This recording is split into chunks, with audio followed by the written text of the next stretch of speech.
G'day folks, got the Jing's Pyraminx here, going to show you how to solve it today. So the first thing we're going to do is just kind of deal with the corners and centres. We're not really going to solve them, we're just going to get them in place to make sure that there are no nasty surprises at the end. So start with a corner, any corner, green, blue, yellow, let's do that. So this is yellow, blue, that tells us down here has got to be the other yellow, blue. Let's find it, just turn that bottom face, there it is, and make it match up. So that's matched up. Let's move on. This is green yellow. There's the green yellow one. So let's just turn on the corner to make that one match up. And turning like that does not affect the corner we just placed. This one over here, that's already in place. So we now have all corners matched. Now we want to look at the centers, and we want to get the centers into their correct positions. And so how do we do that? Well, we've got a blue here. Do we have any of them correct? That's the first question. And looks like we don't. So what we've got is we're going to say, alright, well that blue has got to go here. The orange has got to go here. The green and the yellow have to swap. Now we're going to use this later on if we need to, but in fact we don't even need to do anything with them. What we're looking for with the centers is that they are in that configuration or solved. So either they're in their correct faces or they are in a 2+2 swap. In other words, we've got 2 that need to swap here and 2 that need to swap here. If we had, let's say, that center solved and the other 3 in a 3 cycle, what we would need to do is twist that face 1 turn to place the centers correctly. Don't worry about any orientation issues of that corner. That's no big deal. So that's the first thing. Corners and centers done. Now we're going to go and solve our edges. We're going to do that using the edge piece series. So let's begin by just any old edge. If that's green red, that's green red. This has got to be the green red edge. Let's find it. There it is. Now from now on we don't just want to turn things down like that. That'll undo the good work we've just done. What we want to do is turn them down with an edge piece series. In other words, always an even number of turns. So that's placed the green red. You'll notice that the centers are going to move around. That's perfectly okay. What's this one? Blue red. Where is it? Oh, it's over here. Okay, well let's just leave that because it's all down here. Let's find this one, yellow red. There's the yellow red. Let's do the same thing, place that one in that lower face. So now we've got 2 edges done. We'll use this to help us solve these upper edges. So this one back here is yellow green, which happens to be here, and we note that it needs to turn correctly into that position. So we can 3 cycle this one, and this one. So we're going to do that.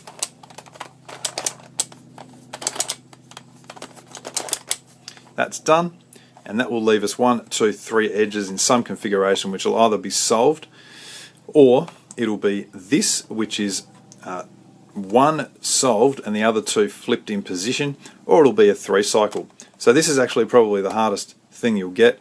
If they're flipped, all you need to do is take them out of their positions, just turn one of the flipped ones onto the good one, down, down, up, up, and that will then create for you a 3 cycle. Now to work out what to put where, which one to turn first and all of that, you'll note that, for example, this one, the blue-green, where's it going? It's going across to here. When we turn it across here, it places correctly, it's correctly oriented. What about the blue-red? We turn it down here, yep, that's going to correctly orient. What about the blue-yellow? Turn it up here, you'll notice that would orient incorrectly or not correctly. So find the one that's not going to orient correctly, and its position, which is this, needs to be turned first, and then we turn this piece up onto its position, then undo those moves, and you'll see that all of the edges are done.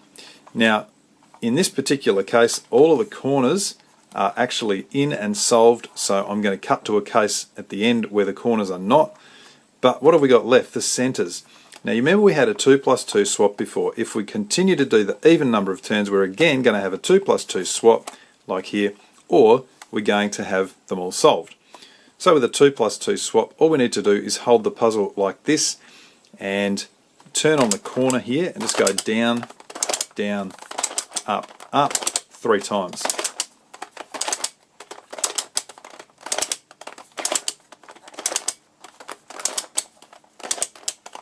and you can see that is all done. Let's have a look at a case where the corners are not solved. Alright, well this is, I reckon, probably almost the hardest case, and it's not even hard.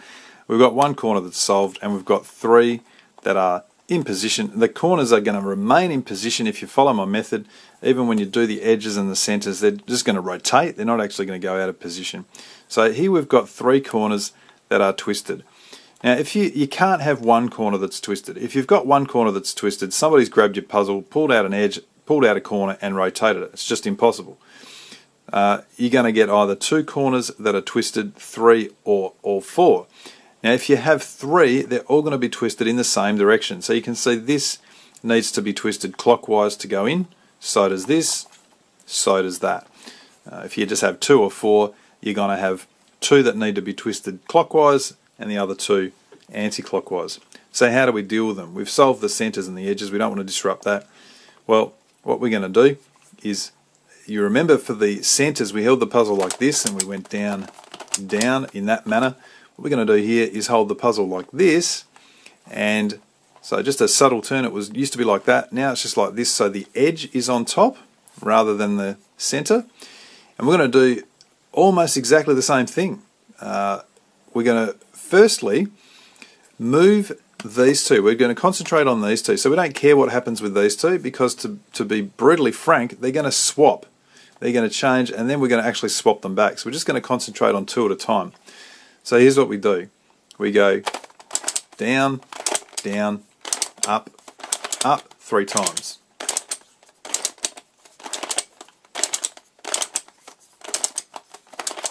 There we go. And you can see that this blue, yellow, green used to be there. The blue, red, green used to be here. So these have swapped. Now what we're going to think about is this front face is a red. Now if that's a red face, we want the colour on the back here to be red, because what happens is these pieces basically completely swap. So that colour comes to here, that colour comes to here. So all we have to think about, colour on the back needs to be red. Well, we just grab that, turn it 1 turn so that there is a red on the back, and then we undo our moves. Whoops, we went down, down, didn't we?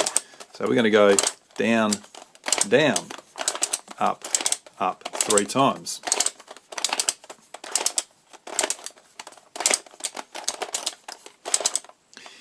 Now we did turn this, so we want to turn this back, and you'll see that the red, blue, green piece has gone exactly into position and it's solved. You'll also see this one, I can't remember which one it was, but I'm pretty sure that one was already solved.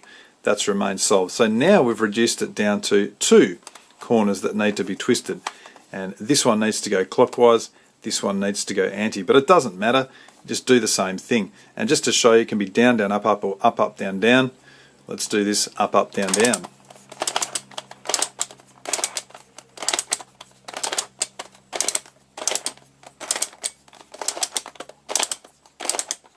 There we go. Ignore these 2 at the bottom, they'll just come straight back.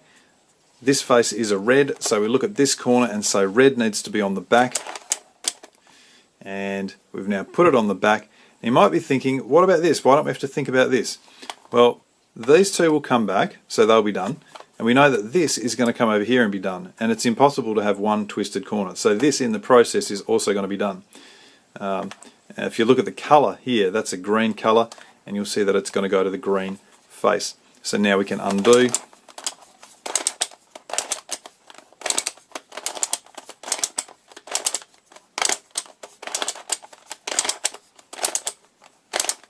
Very simply, turn that back, and you'll see that all has been solved.